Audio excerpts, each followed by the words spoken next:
Idi Mubarak.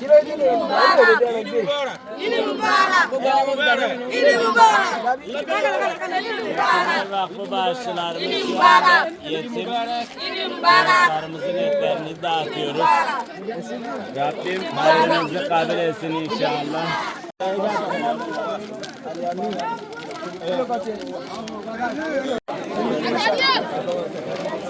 Değerli bağışçılarımız, Yetimler Vakfı olarak bağışladığınız kurban etleri dağıtmaya devam ediyoruz.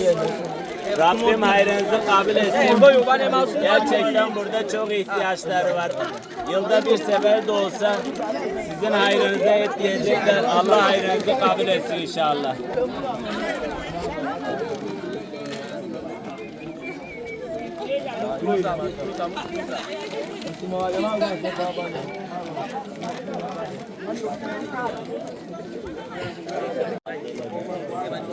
Yardımımız olacak inşallah.